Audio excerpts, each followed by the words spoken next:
Good evening. Welcome to tonight's scary bedtime story to help you fall asleep. Please comment below and tell me where you are watching from and what time it is there. I never thought I'd take a job from Craigslist. It wasn't that I was too good for it. I just heard too many horror stories. Sketchy meetups, no-shows, scams, or worse. But sometimes life squeezes you until all the safe options are gone. It started 3 weeks after I lost my full-time gig at the front desk of a dental clinic. They downsized. I'd been living alone in a studio apartment in East Morton, scraping by with savings and odd gigs. The clock on my rent was ticking. When I got desperate enough, I messaged a friend, Olivia, who always had a side hustle or 3 going on. She mentioned she'd done babysitting through Craigslist before. "Just vet them hard," she'd said. "Don't go in blind. Ask questions. Trust your gut." I'd babysat a lot in high school and college, and I was good at it. I figured it couldn't be that different now. It's just keeping kids safe and alive for a few hours.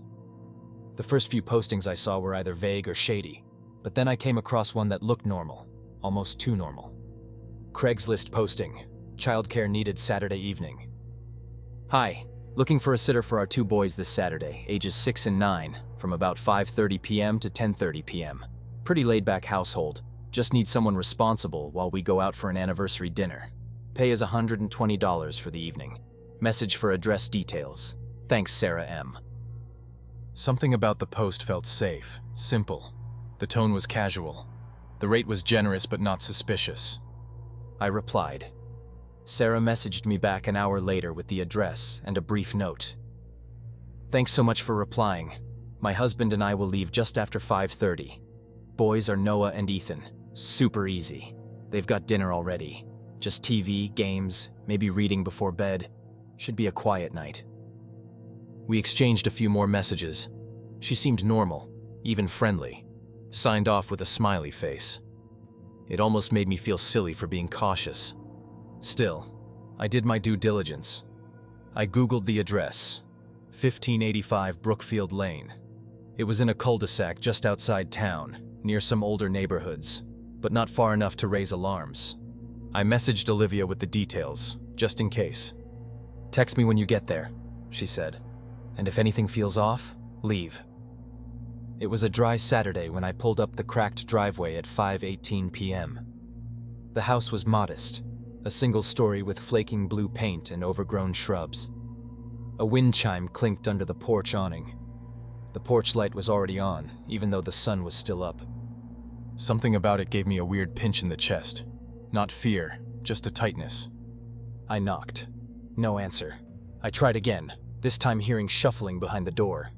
When it finally opened, a man stood there. Late 50s, maybe 60. Tall, skinny, with thinning gray hair and a long, patchy beard. He wore a t-shirt with faded letters and jeans with paint stains. He squinted at me like he couldn't see well. "You the babysitter?"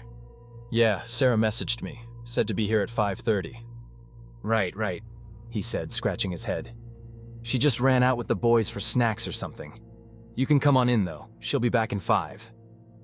The way he looked at me made my spine tighten, but I didn't want to jump to conclusions. I stepped inside. The house smelled like dust and old cooking oil. The front room was cluttered with boxes, newspaper stacks, and a single recliner. The air was thick, stale. "Sorry for the mess," he said, closing the door behind me. The lock clicked. We're, doing some reorganizing." "No worries," I lied. He gestured down a narrow hallway. "Living room's back there. TV, couch. You can wait there." As I walked, I scanned the place. No toys, no kids' drawings, no backpacks, no photos of children. Just muted beige walls, framed generic art, and dust. I sat down on a worn brown couch. My phone buzzed. Olivia. "You good?" I typed. "Weird vibe, but okay so far. Sarah not here yet. Just the husband." He passed by the hallway again, muttering something under his breath. He was pacing. Every now and then, he'd peek into the living room and say something like, "She should have been back by now." Or, "Sorry about this, just bad timing." The whole thing started to feel like a performance. At 5:45, I stood up. "I think I might just head out." I said, trying to sound casual. He looked alarmed. Wait, no, she's probably downstairs. I didn't hear the front door earlier, so maybe she came in through the side. He pointed to a door I hadn't noticed, one tucked in the kitchen, half hidden behind a curtain. She goes down there sometimes with the boys, craft stuff, art. She's probably waiting for you. The house had gone very quiet. I walked to the door and opened it. The basement was pitch black. A cold, earthy smell hit my nose. Mold, dust, and something metallic, like rust. I stood frozen. Go on, he said, voice too cheerful. They're probably just setting up. I didn't move. My stomach flipped. Actually, I just got a text. I think my ride's here early. I got to go. I'm so sorry. Maybe we can reschedule. I turned and bolted toward the front door, locked. He was still behind me. Hang on a sec, he said, voice turning dry. You haven't even met the kids. I fumbled with the deadbolt, heart pounding. Click. It opened. I didn't look back. I flew down the porch steps, across the lawn, to my car. My hands shook as I unlocked it. Behind me, I heard him yelling something. A name, a phrase. It didn't matter. I slammed the door shut and tore out of the driveway. My rearview mirror showed him standing in the front yard, hands in fists. I drove until I hit a grocery store parking lot 10 minutes away. Parked, cried, called Olivia. She picked up on the first ring. What happened? I told her everything. Call the cops, she said. Now. The dispatcher sounded calm as I described the house, the man, the fake babysitting setup. She asked for the address and thanked me for reporting it. An officer called me 2 hours later for a follow-up. I told him everything again. He said they'd check it out. That was the end of it, at least officially. 2 weeks passed. I tried not to think about it. Got a temporary job at a pet supply store. Threw myself into normal routines. Then one evening my phone buzzed. Unknown number. Text message. Hi there. We saw your babysitting profile online. We have 2 boys, ages 6 and 9, and need a sitter this Saturday evening. $120 for the night. Let us know if you're available. Sarah M. Same phrasing, same pay, different number. No way to trace it. I'd never even made a public profile. I blocked the number. 2 days later, another message came. Different number again. Hey, found your ad looking for a sitter near Brookfield area. 2 boys. Easy night. Let us know if you're free. Tom and Sarah. The next day, I changed my phone number. I moved 3 months later. Changed cities. Took Olivia's offer to crash with her in Ridgewood until I got back on my feet. I never heard from Sarah again, but I've kept screenshots of every message just in case. Sometimes when I'm scrolling job boards, I still see similar listings. Same tone, same rate, different names, different zip codes. And I wonder how many people didn't trust their gut, how many went down the basement steps, and how many never came back up. It started with a pretty ordinary listing. I had just decided to sell my 2006 Honda CR-V. It wasn't a luxury ride or anything, but it was reliable. Clean title, no major mechanical issues, and still had decent life left, even with the 200,000 miles on it. The paint was a little faded on the hood, and the AC sometimes made a weird rattling noise when it kicked on, but nothing major. I'd taken care of it for years. Oil changes, tire rotations, brake pads, always on schedule. I just upgraded to a newer car a few weeks before and didn't want the old one sitting around collecting dust, so I figured I'd list it on Craigslist. That's where I'd bought it years ago, and I'd had mostly good experiences using the site before. People always say it's sketchy, but if you're cautious, it's fine, or so I thought. I took about 10 pictures, interior, exterior, odometer, even under the hood. Then I wrote up a simple but honest ad. I priced it reasonably at $2,800. Nothing suspicious, nothing too cheap, just fair. The ad went up on a Thursday afternoon. Crickets for the rest of the day. But the next morning, around 10:30 a.m., I got a text from an unknown number. Hey, saw your ad for the CR-V. My name's Vincent. I've been looking for one of these. Still available? I replied, yep, still have it. Want to come take a look? He responded almost immediately. Yes, I can come by tomorrow night after work, around 8:30 or 9. That okay? I paused for a second. It wasn't unusual for people to come late, especially if they worked odd shifts. Still, something about a stranger coming that late made me hesitate. But I lived in a decent-sized apartment complex on the edge of Westfield, a quiet suburb. My car was already parked in the open lot. He wouldn't even have to come near my apartment door. I replied, "That's fine. Just meet me in the parking lot. I'll be by the car." "Cool. See you then. V." Nothing about it raised red flags at the time. The next day, I got the car cleaned up inside, vacuumed, wiped everything down, cleared my stuff out of the glove box and center console. Around 8:15, I put on a hoodie and went downstairs to wait by the car. It was dark, but not late enough to feel creepy. There were still people walking their dogs or coming home from work. I stood near my CRV, casually scrolling on my phone while glancing at every car that pulled in.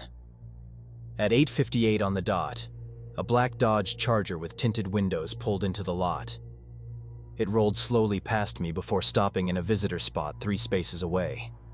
The driver's door opened and a tall man stepped out.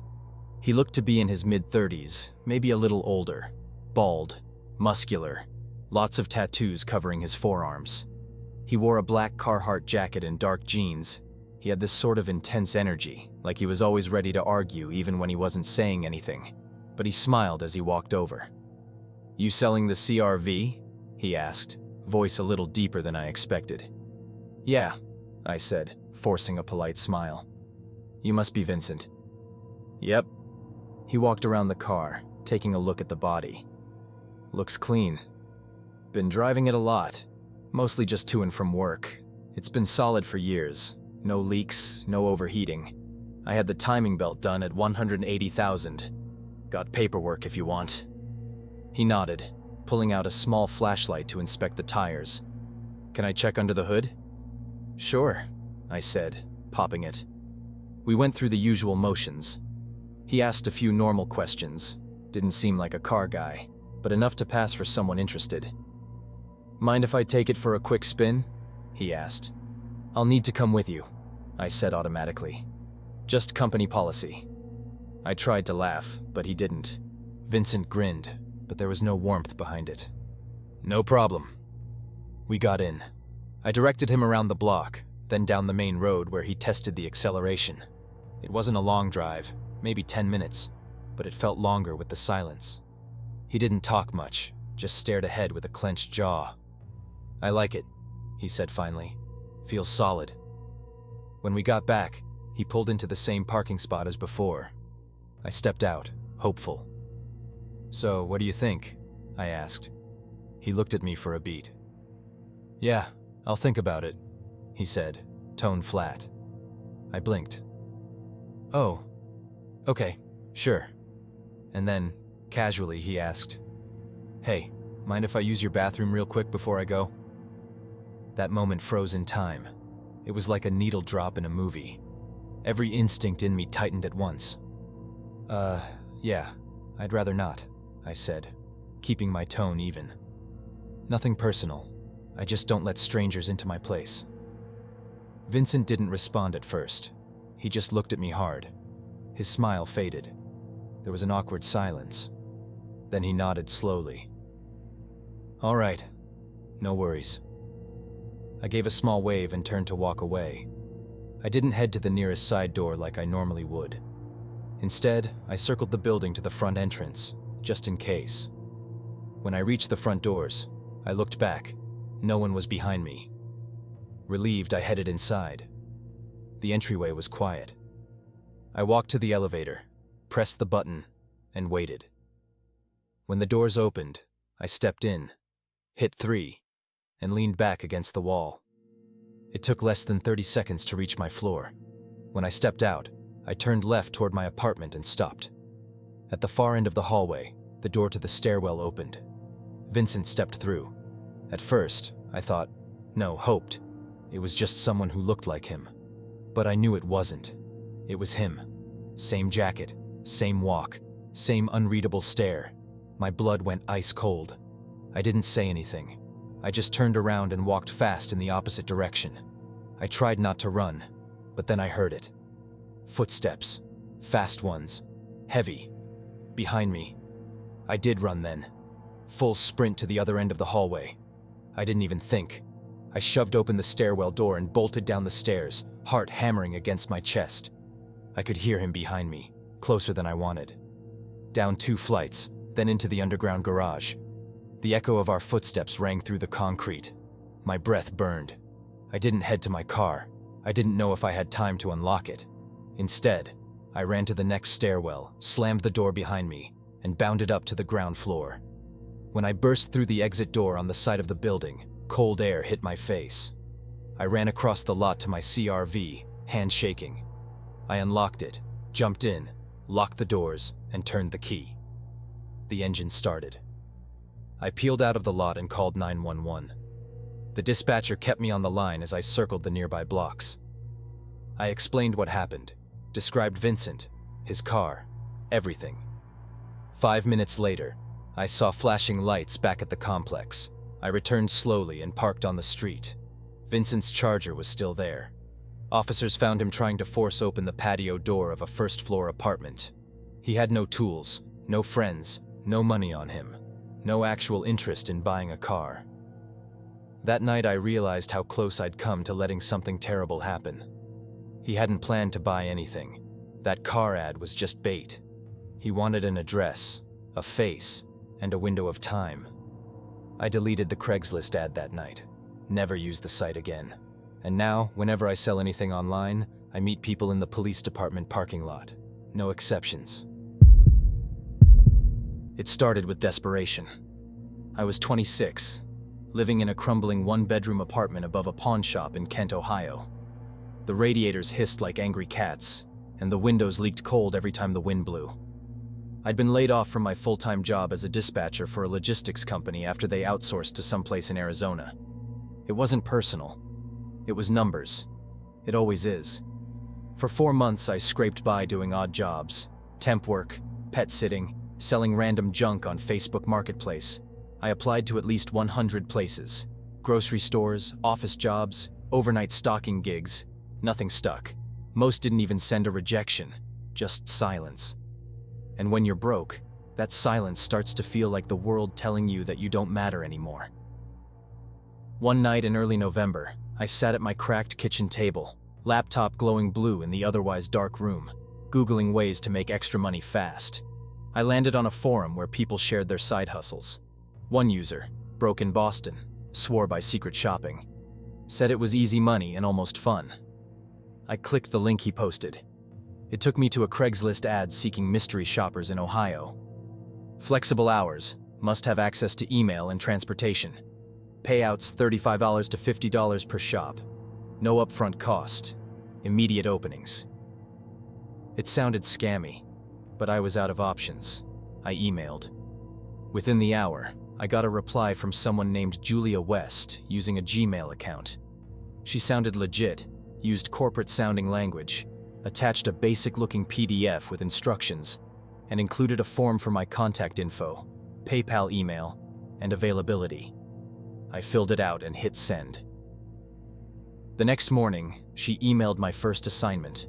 Evaluate an employee at Sunridge Market, a local grocery store chain I was already familiar with. This location was about 15 minutes away in a quieter suburb. The instructions were straightforward. Enter between 6 o'clock and 8 o'clock p.m. Observe the employee working in aisle 4, canned goods. Ask for help locating canned tuna. Then complete the customer interaction checklist. She emphasized, you must remain anonymous. Do not reveal you are a secret shopper. Submit report within 2 hours for payment. Honestly, it seemed doable. I'd been on the other side of this before. I worked retail in high school.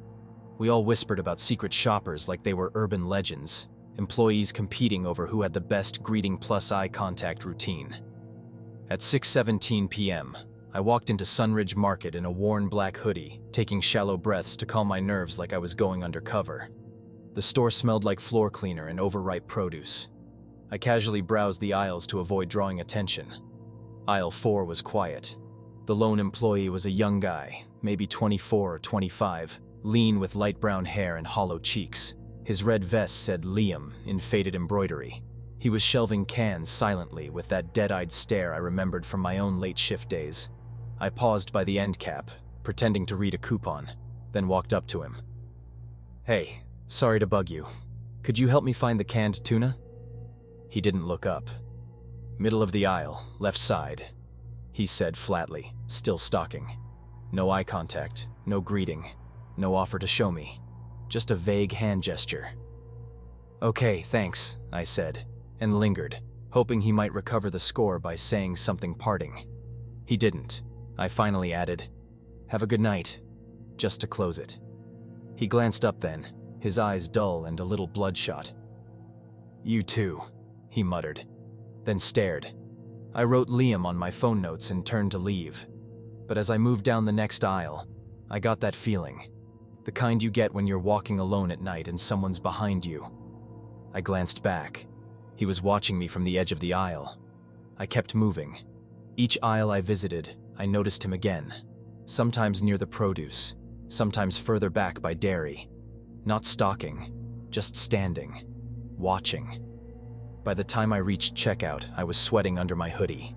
The cashier, a bubbly college kid named Amber, passed her secret shopper check easily. Greeting, eye contact, a chipper, "Enjoy your night." I smiled stiffly, nodded, and left. I hustled to my car, started the engine, then sat there with the dome light on, typing out my report before I forgot the details. I mentioned that Liam failed the interaction, didn't greet or offer help, and made minimal eye contact. As I typed, a shadow moved across my windshield. I froze. It was him, Liam, storming across the parking lot with heavy strides. He didn't look at my car directly, but he passed close, heading toward an old black sedan parked 3 spaces over. He got in and peeled out of the lot so fast his tires chirped. I stared after him for a while, heart in my throat. Then I drove home. By the next morning, I had a $40 PayPal deposit and another assignment in my inbox. I moved on. 3 nights later, I was at my boyfriend Leo's place. He lived in a duplex across town. We were eating Chinese food on the couch and watching reruns of Whose Line Is It Anyway? His dog Rusty was asleep at our feet, twitching as he dreamed. Around 11:40 p.m., there was a knock at the door. No, not a knock. A slam. Then another, and another. Leo paused the TV. We stared at each other. Rusty sprang up and growled low. "Who the hell?" Leo stood, walking to the window. I followed.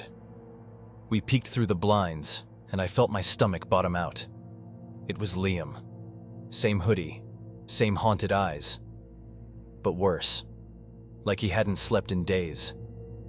He was pacing on the porch, muttering, then slamming his fists against the door again. I stumbled back. Leo opened the storm door window. "Hey man, you need to get out of here, now!" Liam didn't budge. He just slammed the door again and shouted, "I know what you did! You ruined everything!" "What the hell is he talking about?" Leo whispered. I didn't answer.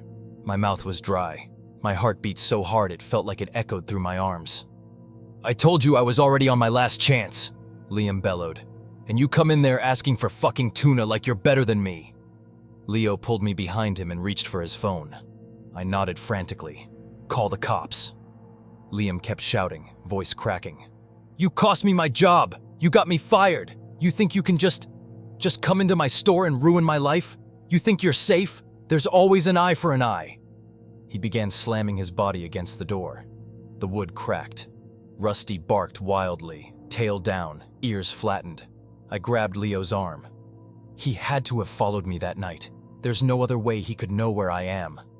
"Shh," Leo whispered, holding the phone to his ear. The dispatcher stayed on the line. Less than 2 minutes later, red and blue lights bounced off the walls when the cops pulled up. Liam made a run for it, but not before one officer tackled him in the yard. Leo and I stood frozen, watching from the window as they cuffed him. Rusty's growls turned to whines as they patted him down. One of the officers pulled a folding knife from his waistband. That's when I started shaking uncontrollably. In the days that followed, the detective assigned to the case told me a little more. Liam, real name Liam Miles Bailey, had been working at Sunridge for almost 2 years.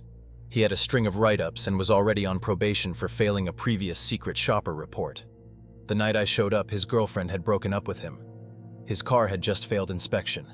He was already behind on rent. He wasn't just having a bad day. He was on the brink.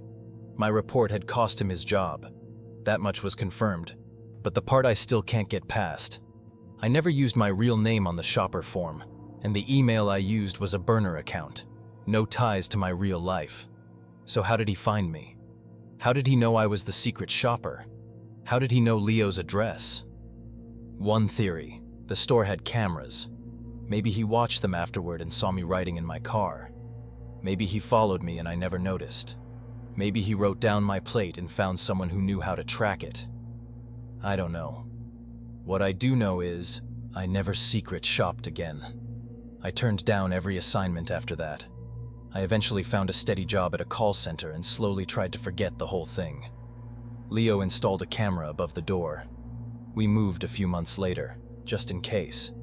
But sometimes, when I'm in a store and I see someone shelving cans, I still wonder, do they know? Are they watching? And is there a line between helping corporations enforce meaningless standards and destroying someone's last thread of hope? Because I crossed it, and someone almost died because of it.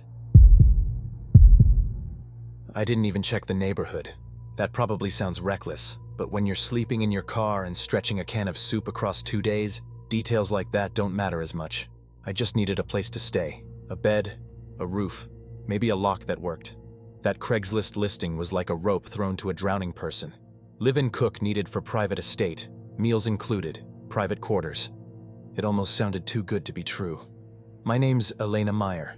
I used to be a sous chef at a high-end restaurant in Chicago before everything went sideways. The pandemic hit, layoffs happened, and the owner quietly shut the place down.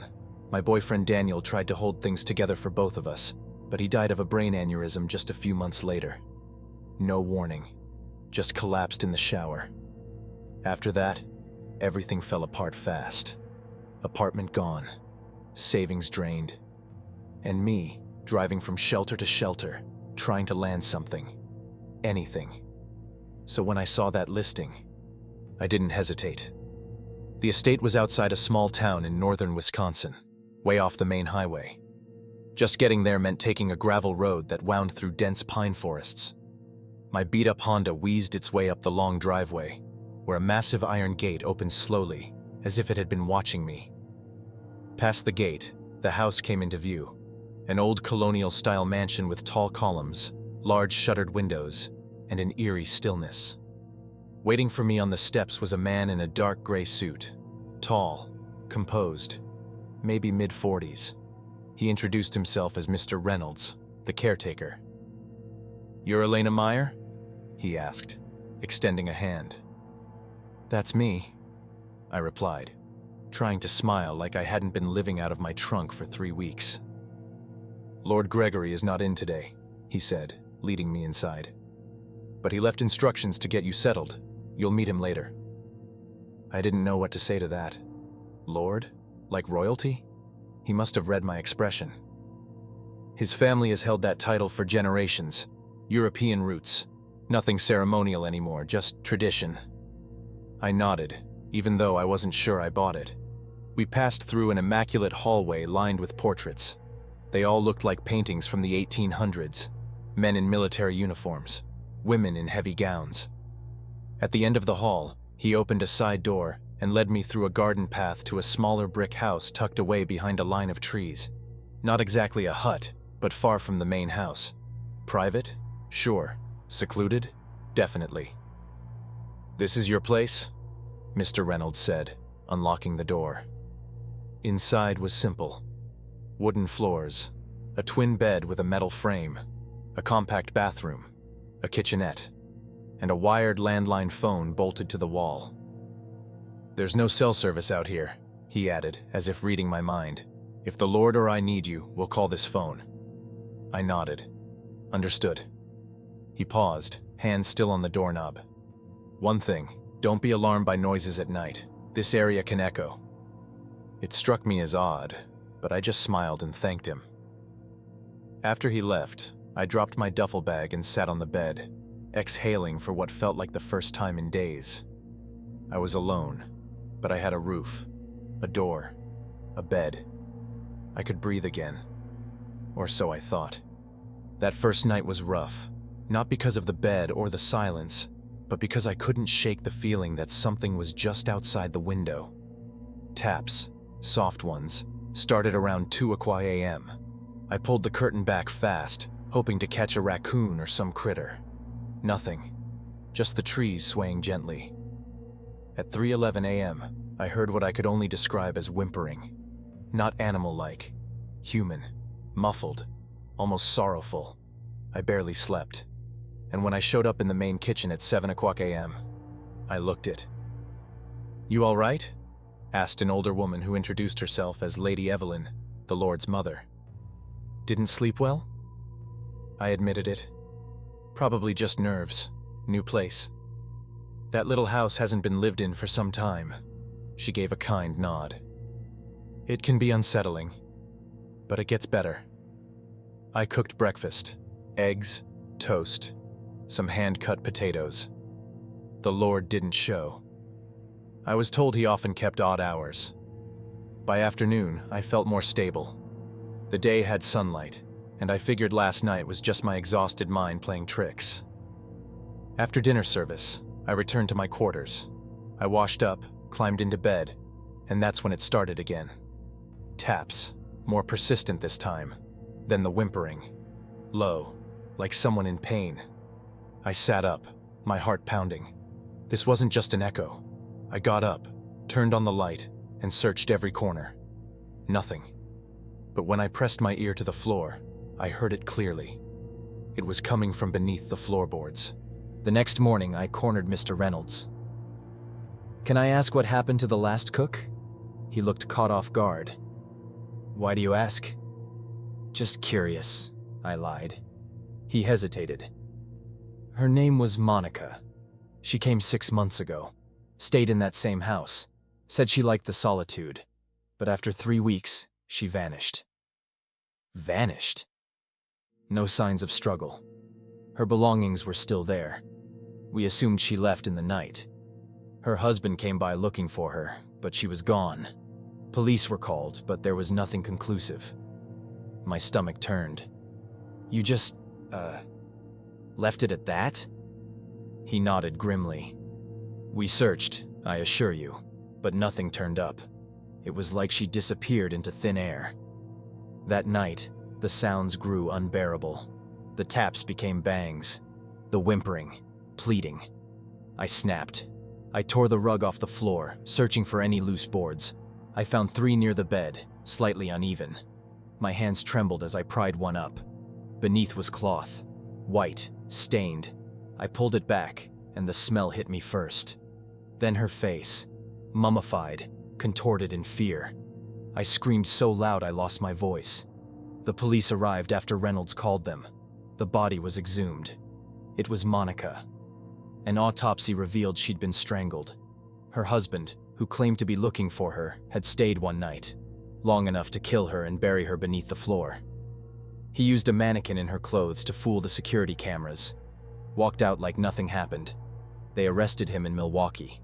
He confessed, claimed she was planning to leave him. I resigned that same day. I drove back to Chicago, parked outside the old restaurant, and cried for an hour. My old life, as painful as it had become, suddenly felt safer than any fresh start. Some doors, especially the ones wide open when you're desperate, should never be walked through. I used to sleep through most of the daylight hours, not because I was lazy or depressed, but because I worked nights. 12-hour shifts at a security job in a business park just outside of Birmingham. Monotonous work, mostly staring at cameras and doing patrols every few hours. But it paid well and kept me afloat. When you live like that, your phone becomes your alarm clock, your calendar, and your only link to the outside world. So when I woke up one afternoon to find over a dozen missed calls and a flood of text messages from my landlord, my stomach dropped. "Call me, emergency water leak downstairs, we had to shut your water off." I groaned, rolled out of bed, and called him. He didn't waste time sugarcoating it. Apparently, there was a leak in the ceiling of the flat below me, and all signs pointed to it coming from my bathroom. Since I hadn't answered my phone all day, the water to my unit had been shut off hours ago. No water meant no coffee, no shower, and definitely no flushing the toilet. I asked if they were sending someone to fix it, and he said, "It's your flat, your responsibility. Just send me the invoice and I'll reimburse you." Right.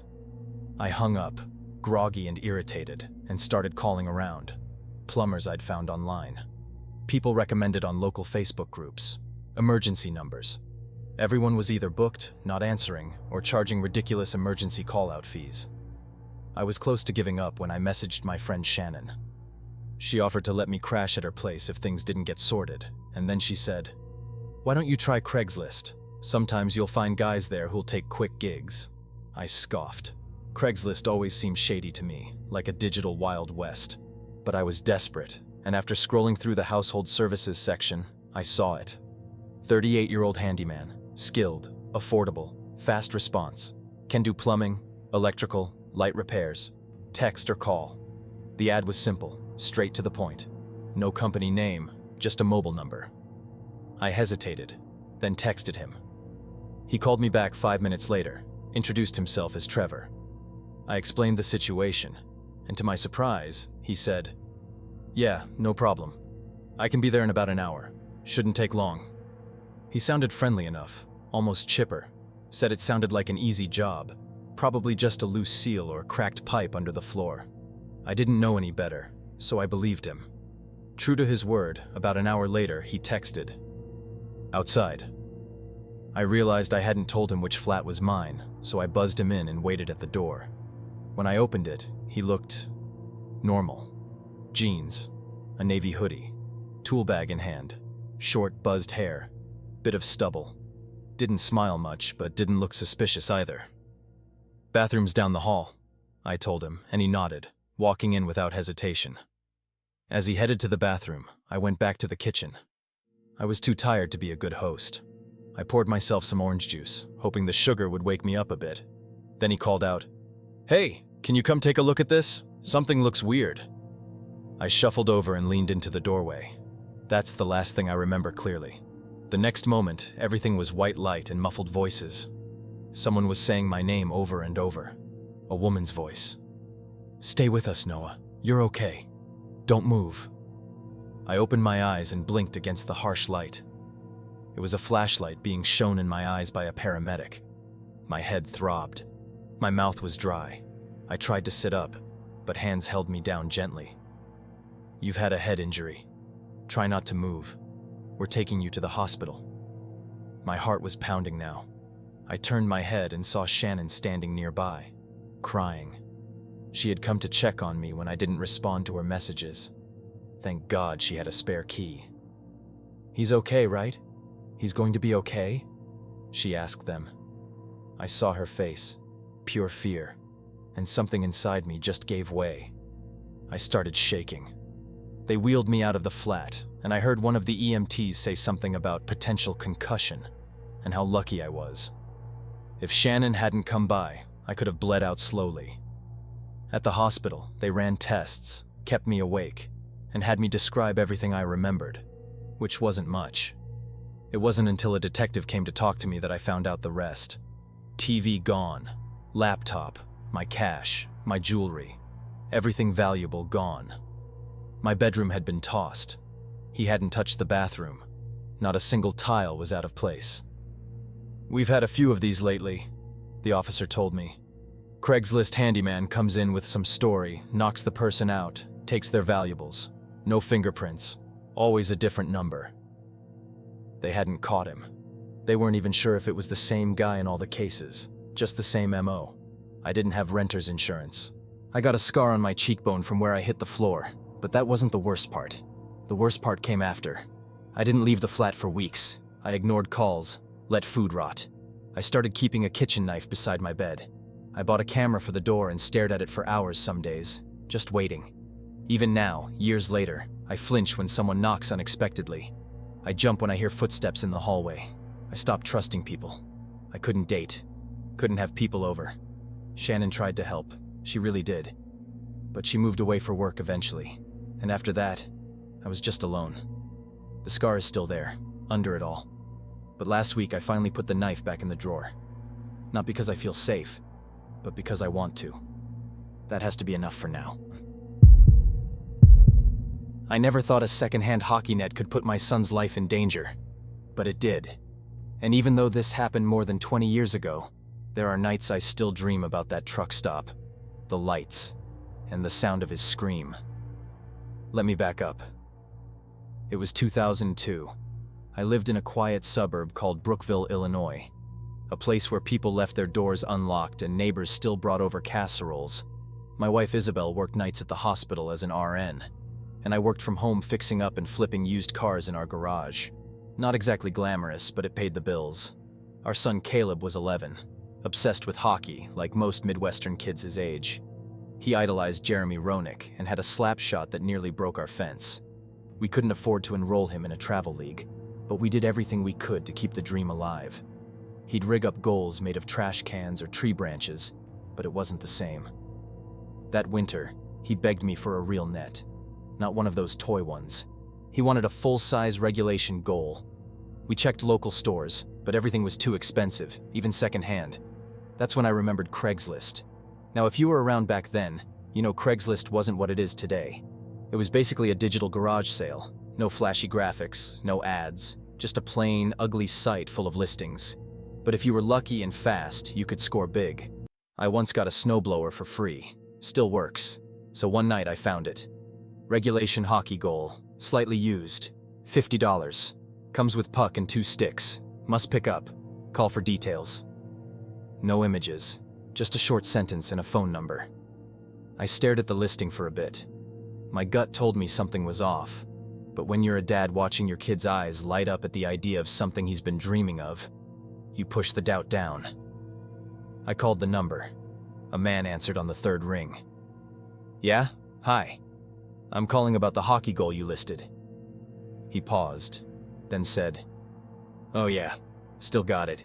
You want it? His voice was low and flat. Not creepy exactly, just emotionless, like he didn't care either way. I do. My son's been looking for one. He didn't say anything for a second.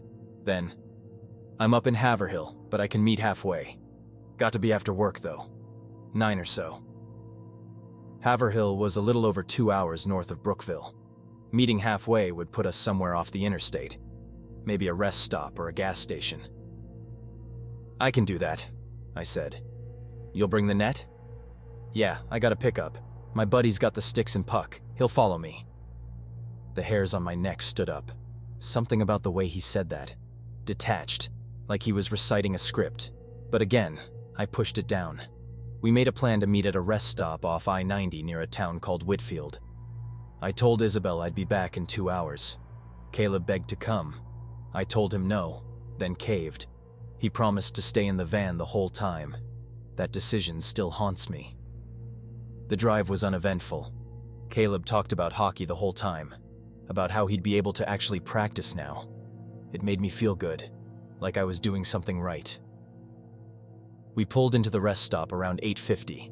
It was quiet, just a vending area and a line of parking spaces under yellow-orange floodlights, the kind of lighting that makes everything look haunted. I parked under the brightest pole light and told Caleb to stay in the van. If anything feels weird, lock the doors, okay? He nodded and gave me a thumbs up. At exactly 9:06, a black pickup truck rolled in and stopped 10 feet in front of us. It looked old but well-maintained, tinted windows, no license plate on the front. I got out, walking slowly. The window rolled down. A man sat inside, bald, middle-aged, maybe early 40s. He had a square jaw and mirrored sunglasses on, at night. You Sam? He asked. Yeah, I replied. My buddy's got the stuff. Should be pulling in behind me. I looked at the back of his truck. Empty. Not a net in sight.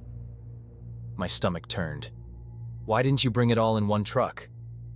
He shrugged. Couldn't fit. At that moment, 2 more trucks pulled into the lot. One backed in behind me, the other parked to the right.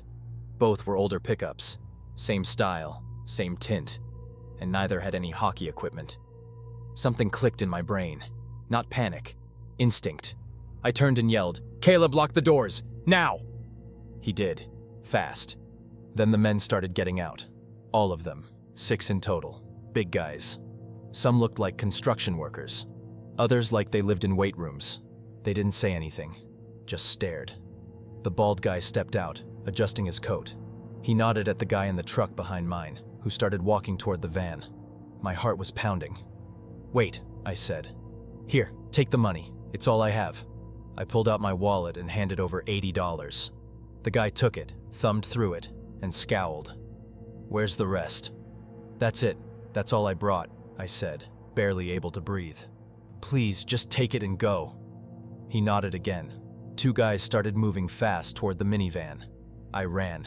I screamed at them not to touch my son. I remember one of them breaking the rear window with a tire iron. The sound of glass shattering mixed with Caleb's terrified scream. It broke me. And then, red and blue lights. A siren coming fast. A highway patrol car whipped into the lot, tires screeching. The officer inside saw what was happening, flipped on the spotlight, and aimed it directly at the crowd. In an instant, the men bolted. 2 trucks sped off. The third got stuck between me and the cop. The officer jumped out, weapon drawn, yelling commands. Backup was there in less than 5 minutes. Caleb was safe, shaking, crying, but safe. The police questioned us for nearly an hour. I gave them everything I knew. Turned out the guys in the truck that got caught rolled fast. They gave up names, addresses, and even admitted this wasn't the first time they'd lured someone with fake Craigslist ads. They targeted dads who'd do anything for their kids. The police escorted us home that night. I drove, hands trembling the entire time. Caleb fell asleep holding my arm. I didn't tell Isabel everything, just enough to explain the broken window and why Caleb wouldn't stop crying. A few weeks later, the detectives let me know they'd arrested 5 of the 6 men.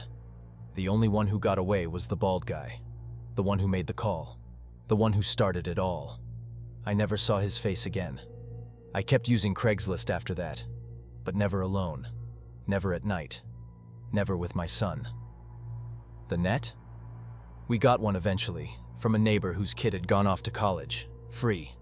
But every time I see a black pickup truck, I still check the back for a hockey goal. I wasn't even looking for a car at first. My son Jake had been pestering me about getting his license and wanted something reliable to drive to his classes and part-time job. At first I brushed it off, but after weeks of him showing me listings, test scores, and practically begging me to take a trip to the DMV, I gave in. He was turning 18 in a few weeks, and I figured it'd be the perfect surprise. He had no idea I was planning anything. I didn't have a huge budget though. After searching on all the usual sites, AutoTrader, Facebook Marketplace, Cars.com, I started to get frustrated. Everything decent was either too expensive or sold within hours. The only place I hadn't checked was Craigslist, which I'd mostly avoided because of all the horror stories. But out of desperation, I gave it a shot. To my surprise, I stumbled on a listing that almost seemed too good to be true. A 2004 Honda Accord, silver, clean interior, 68,000 miles, no accidents, and all for $3,500. The photos looked genuine. The car didn't have that overly polished, dealer-touched-up look.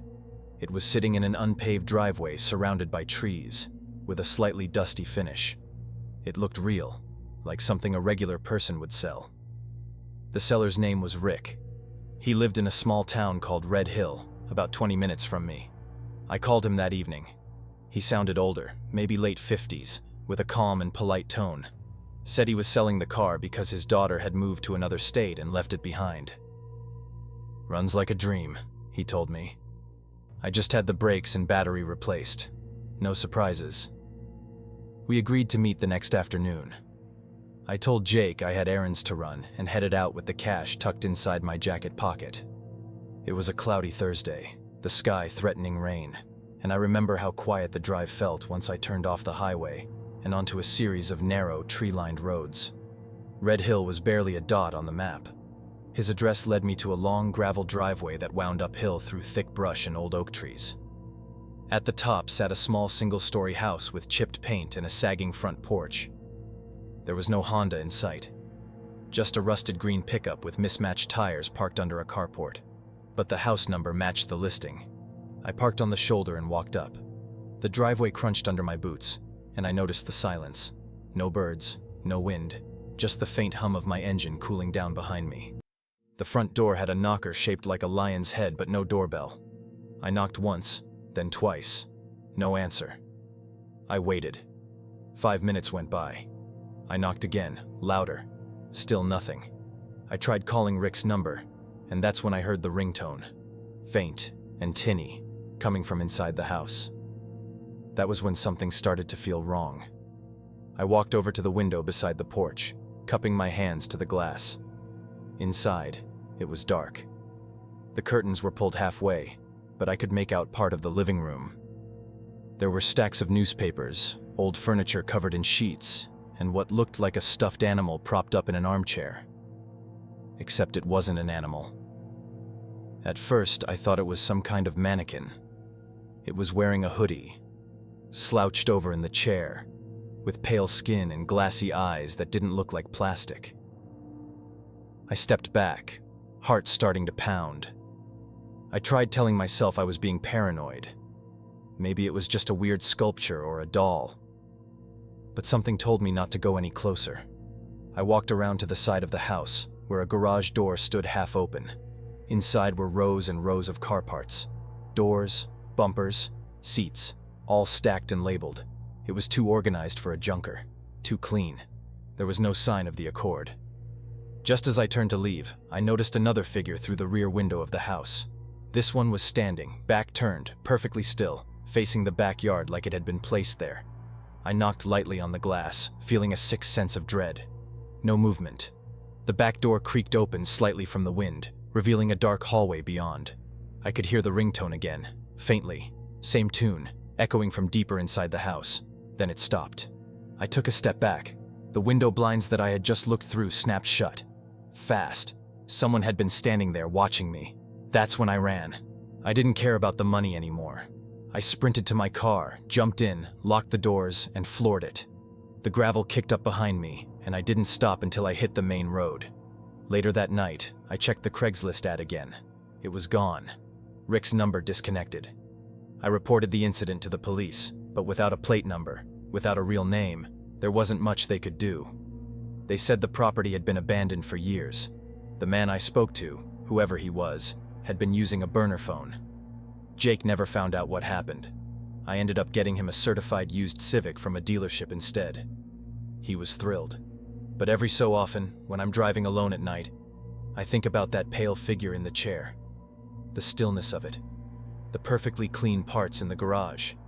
The phone ringing inside an empty house. And I wonder how many other people answered Rick's ad. I didn't stop driving until I hit the main road. My chest was tight, and my hands were shaking against the steering wheel. I kept checking the rearview mirror, half expecting that old pickup to come roaring down the road behind me. It never did. When I got home, I locked all the doors and sat in my car for a while, just staring at my phone. I opened Craigslist again to see if the post was still up. It was gone, completely scrubbed. No Rick, no Accord, nothing. I tried calling the number again. Disconnected. That night I barely slept. I kept seeing the back of that figure in my mind, standing silently, staring out the door. The more I thought about it, the less certain I became that it was taxidermy. It hadn't moved, sure, but there was something too perfect about it, too posed. Like whoever had arranged it wanted it to look lifelike. The next morning I filed a police report. I didn't embellish, just told them I responded to a Craigslist car ad, drove to the house, and found something deeply disturbing. I left out the part about thinking the person might have been stuffed like a trophy. They'd never take that seriously. To my surprise, the officer I spoke to didn't look at me like I was crazy. "You said the ad's gone?" he asked, typing slowly. "Yeah, it disappeared right after I left." He paused for a second. "You'd be surprised how often we hear about stuff like this. Craigslist lures, fake sales, and sometimes worse. Worse? I asked. He didn't answer. A week later, I got a voicemail from a detective. They had gone out to the property. The house was abandoned. No one had lived there for at least a year. The neighbors didn't know a Rick, and there were no vehicles registered to the address. The pickup truck was gone by the time police arrived, but they found something else. In the basement, behind a false wall, there were photos. Lots of them, printed from an old-school camera. Dozens of people mid-conversation, sitting in their cars, smiling at the front door. A few looked scared. One photo showed a man walking around the back of the house, just like I had. They told me one of the photos was of me. They never caught whoever had been staying there. They think he squatted in foreclosed homes, used untraceable numbers and burner ads to lure people in. Maybe not even to kill them, just to scare, control, or worse. Nobody knows what happened to the others in the photos. I deleted Craigslist that night, and I haven't tried to buy a used car since. Sometimes I wonder what would have happened if I'd knocked one more time, or walked further into that backyard, or lingered just a few minutes longer. But I didn't. And maybe that's the only reason I'm still alive to tell this story. I used to work the night shift at a small roadside hotel just off the highway. It wasn't glamorous, more like stale coffee, flickering lobby lights, and the occasional drunk guest arguing about a checkout fee. But it paid the rent and let me save a little. The good thing about that shift was the quiet. After midnight, aside from the odd check-in, I was mostly left alone behind the front desk. I'd spend those slow hours scrolling Craigslist, mostly for fun, checking the free section or electronics listings. People gave away the weirdest stuff. Broken treadmills, entire dining sets, baby clothes, even working TVs from folks moving cross-country in a rush. At the time, my TV had just died, a hand-me-down Toshiba that finally gave up after years of abuse. Watching Netflix on my laptop was starting to get old. I wasn't looking for anything fancy, just something that worked. One night around 2:00 a.m., halfway through a gas station sandwich and a lukewarm cup of coffee, I came across a listing. 50-inch LG flat screen, lightly used. The photos weren't generic. This wasn't some sketchy reseller. The TV was sitting on a cheap stand in a dim, cluttered living room. A couple of moving boxes were stacked nearby. It looked legit, like someone genuinely getting rid of stuff. $120 wasn't suspiciously cheap, just cheap enough for someone trying to get rid of it quickly. The ad had only been up for 28 minutes. I sent a short message. "Hi, I'm interested in the TV. Still available?" Then I went back to half watching the hotel security cams and checking in a trucker who smelled like diesel and regret. An hour later, I got a reply. "Hey, this is Andrea from Craigslist. Yes, still available. You can come by tomorrow after 6:00 if that works." Her name wasn't on the listing, but that wasn't unusual. I texted back. 7 works for me. What's the address?" She sent it. A place on Willow Terrace Drive. A quiet neighborhood about 10 minutes from my apartment. One of those older parts of town with big lawns and tired one-story houses. I looked it up on maps. Seemed safe enough. "Cool, see you then," I texted back. The next day after my shift, I stopped at an ATM and pulled $140, just to cover any weird change situations. It was still light out when I pulled into the neighborhood. Birds chirped, kids rode bikes. A guy across the street was mowing his lawn. The address Andrea gave me was a beige house with a sagging porch and slightly overgrown grass. Not sketchy, just, neglected. A place someone's aunt might have owned for decades. I parked along the curb, stuffed the cash in my jacket pocket, and walked up to the door. Before I knocked, it opened. A woman stood there. Average height, dark hair and a messy bun. Sweatshirt with a faded college logo and leggings, early 30s maybe. "Hey, you must be Alex," she said. "That's me," I nodded. "Here for the TV." "I'm Andrea. Come on in. Sorry about the mess. We're kind of between things right now." The inside matched the outside. Sparse, dim.